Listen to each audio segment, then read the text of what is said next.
lemon. Really? Deep fried lemon? Yeah. How? Why? Really? Is that gonna be good? Oh my goodness, that's really good. Fritto misto of seasonal veggies and gorgeous fish. This is an amazing dish that you can stack up, serve with different mayonnaises. It is so, so delicious. You can serve it as a starter or as a nice little nibble or aperitivo with a glass of wine and some people that you love. This is a slightly different dish that I think you're gonna love. First up, let's make the batter. Super simple. Get a bowl. I've got 100 grams of plain flour and 100 grams of corn flour. Now that mix is gonna give you a really nice crunchy batter. We can season that with a little salt, nice big pinch like that. And then we wanna loosen it with some water. Now it's quite nice to use some sparkling water. If you haven't got it, please don't worry. And we're just gonna stir that through and try not to mix it too thoroughly. Just kind of allow it to be a little bit lumpy if you want, but don't whip it. You don't really want to form the gluten. Some people sort of stir it in to a batter and then put a little extra flour in to have some little unfolded lumps of flour in, and that gives it a nice little crunch. So just add enough water to make it the consistency of double cream. And once that'll coat the back of a spoon, then whatever you dip in it will stick around it and it's perfect for frying. So that's your batter. I'm pleased with that. Let's talk about the oil. I've got a nice, sturdy, large pan, okay? I've got about 3 inches of sunflower oil and I've got a piece of potato in here, and that I think is always really good for regulating the oil temperature. It's telling you by sound and by sort of seeing it that it's getting to the right temperature. We want it to be about 180 degrees Celsius, which is 350 Fahrenheit. You can use the thermometer. I tend to use the potato. I think it's a little bit easier. Obviously, if you're deep frying, don't do it if you've got kids running around the place. Have it on something that's nice and sturdy. So oil is on. Batter is done. Next up, I want to go to the end of the recipe. I want to go to your dipping mayonnaise. Now, I could show you how to make mayonnaise from scratch. I'm not going to do that. What I want to do is show you how to hack a standard mayonnaise that you all get from the supermarket. So over here, standard mayo. It's all right. It's fine. There's a few things that we can do to make it fabulous. First trick is take some nice extra virgin olive oil. Now, this will just enrichen the cheap mayo that doesn't have much flavour or much character, and it'll add a bit more colour as well, which is really, really nice. And then the question is, how can we flavour it to make these dipping mayonnaises really, really delicious? So let's start in order. So what I'm gonna do is just pop that over here. I've got 3 bowls to celebrate 3 flavours. So the first one will be garlic. So I want 1 garlic clove, remove that skin, and then I'm gonna pop it into the pestle and mortar with a nice pinch of salt. So smash up that garlic with some salt to a nice little paste. Now this might not seem like it's gonna do a lot, right? Because it's not that much, but raw garlic is pungent, it's hot, it's really kind of vivacious, right? You might hear like of the French having garlic mayonnaise, or the Italians and the Spanish having aioli or alioli, right? This is all the same kind of vibe, right? Take our mayo back, and that hit of garlic, even though it looks quite insignificant, but that is gonna absolutely change this mayonnaise. So mix that through, a little squeeze of lemon juice, and that's gonna give you a really nice, simple garlic mayo, and that's the first mayonnaise there. So, next, we're gonna go back into the pestle and mortar. Let's think about herbs. Now, it really could be anything. It could be mint, it could be parsley, tarragon.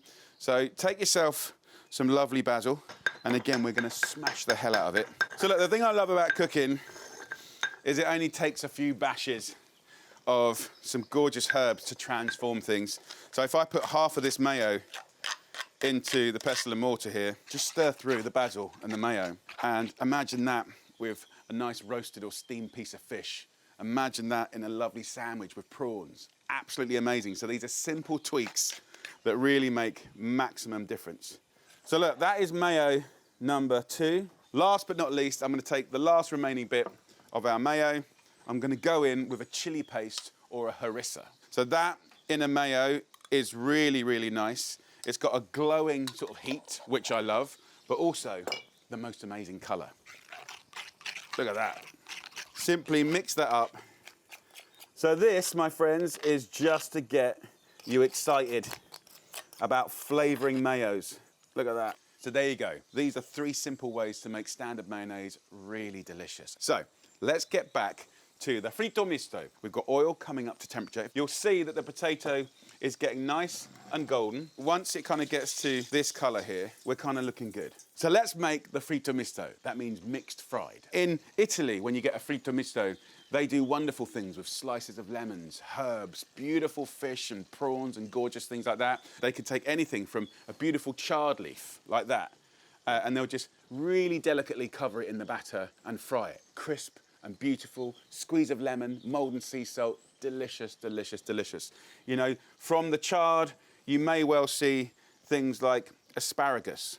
So we got asparagus season now, just click it off on the bottom and we'll just have that deep fried. Absolutely beautiful. Then we got things like zucchini flowers.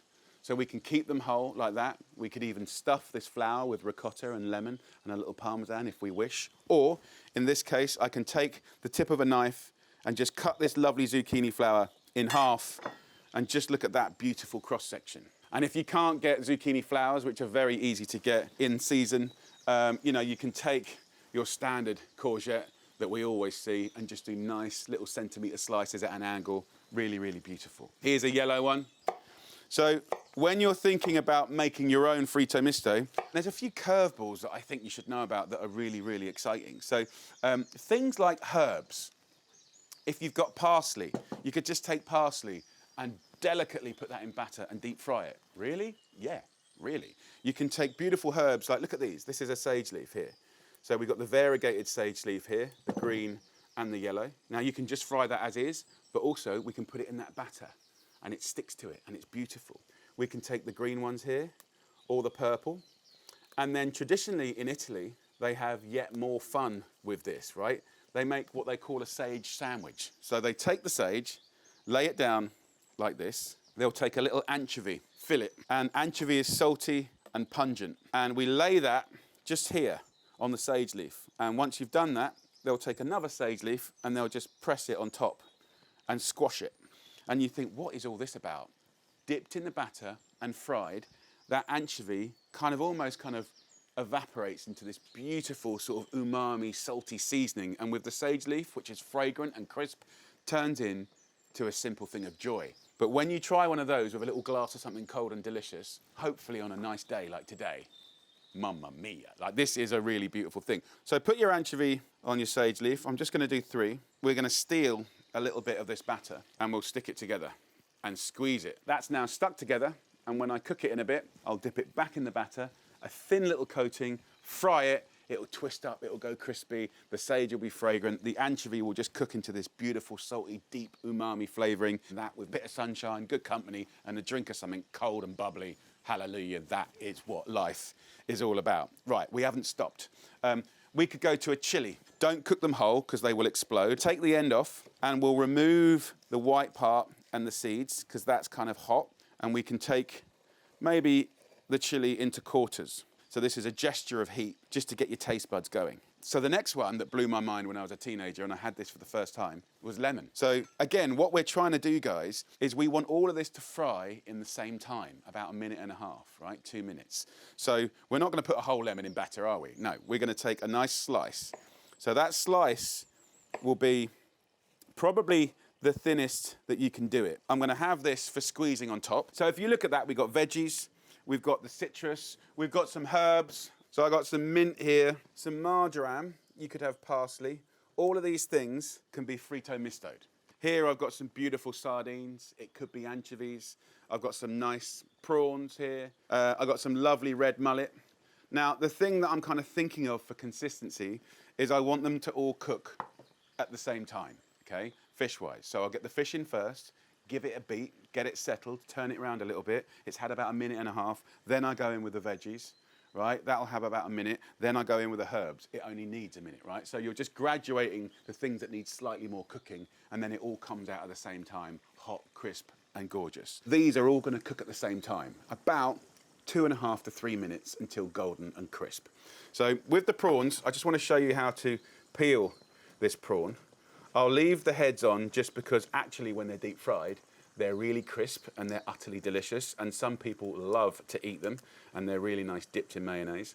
I peel this kind of shell off here, all the way down to the tail. I leave the tail on because it's a nice little handle. And again, when it's deep fried, it's very, very delicious. Now, once I've done that, I'm going to take my knife and I'm going to run it down the back of the prawn. And then I'll use the tip of the knife just to remove that little vein here. Butterfly prawn, utterly delicious. Let's do it again. So when it comes to the fish, like cooking a whole anchovy or sardine is beautiful. Cooking fish on the bone is beautiful. It will go really, really crisp. All I've done is have my fishmonger gut that for me, which is standard, and have the scales removed. And then the red mullet, and that could be sea bass or herring or anything like that, it's just been filleted and it's no more than 1 centimetre thick, so it's going to cook nice and quickly. So look at that. That is a beautiful thing.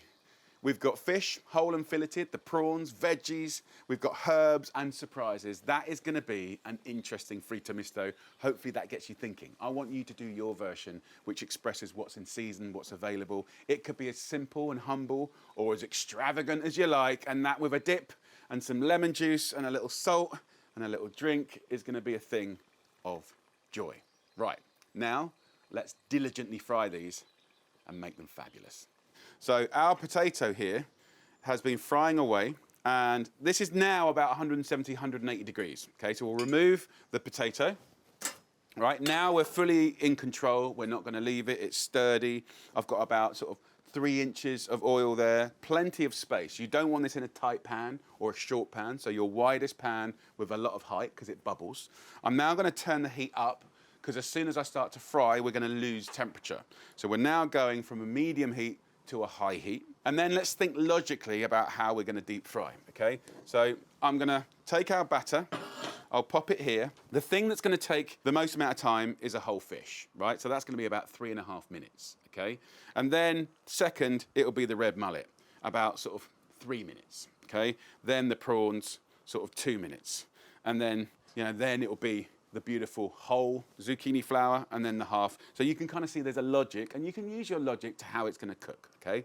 So what we'll do is simply go in with the fish to some flour. Just let that simple flour stick to the fish, then the batter will stick beautifully into there. Just plop it in, no worries at all. Same with the sardine here, or anchovy, and same with the prawn. That's the only time you need to use the flour. So from this point, we'll go to our lovely sardine, and let gravity just take that beautiful batter off. We don't want loads of batter, and you can actually use the side of the bowl just to get rid of that excess. And then from here, we go into the oil, and we let it drop away from you, like that. We'll do exactly the same 30 seconds later with the lovely red mullet, and we lay that into the oil, and then 30 seconds later, we go in to do the prawn. Straight onto the whole zucchini and the halves. Let's do the whole first. Again, can you see how that batter just lightly coats? When I put it in, I don't kind of put it where the other things are. I want to find its natural space. And so now is a time just to kind of use our tongs just to make a little bit of space. Now the fish and those bigger veggies are cooking. Chilies go in, and the slices of lemon, herbs, and the chard. So again, we're using our fingers to just coat the lemon. Find the natural space in the oil. It's going to be such a beautiful thing. Now it's time for those lovely little sage sandwiches that we made with the anchovy. And you don't want to overload your deep frying. And then as it comes together, get some kitchen roll. Let's just lay that out here. Get off that excess fat. Super simple. Find yourself like a little tray or something fun. Take a little bit of greaseproof paper, scrumple it up, then you get something that's quite cool that you can shape like that. So now I know that the fish is ready. So the first one that went in, the sardine, straight onto the paper. Then we're going to come out with that little red mullet fillet, really crisp and delicious. Our prawn is done. And then use your common sense. You can see the lemons here are getting caramelized. That's the natural sugars. The courgette is there. Even the humble piece of chard is crispy, beautiful, crunchy. And while it's still nice and hot, that's when we go with lovely mulled and sea salt from a height. And just let that rain down. We'll load it up on this tray and we'll go from draining to serving. Look, I forgot the asparagus. but it just takes no time at all to cook. So let's start with an asparagus, right? Let's go for a bit of garlic. Hallelujah. Let's go for one of these leaves here. I'm just gonna go squeeze of lemon. It's a leaf, but it's delicious. Let's go sardine. You just break it and you take it off the bone, and then we can load that up with a little basil. So crunchy, and the fish is just beautifully cooked, falling off the bone. So here's the prawn. First up, let's do probably what most aren't gonna do. Let's try the head. That sweet flavor of the sea, you know, utterly delicious. The shell that was hard goes wafer thin and crisp. Crunch, delicious. Then, the bit that everyone goes for, we can just dip that into that lovely chili or Harissa mayo. Let's go for the sage, really beautiful. It is a thing of joy. Lemon. This is actually a nice little shock to the palate. It's almost got that kind of lemon sorbet energy, but it's made frumpy with the crunch and the salt. So there you go. You could take one singular element of that and have fun with it, or do the Fritto Misto, the mixed. I think that's a beautiful thing, and I hope you have a really good time doing some too. Take care.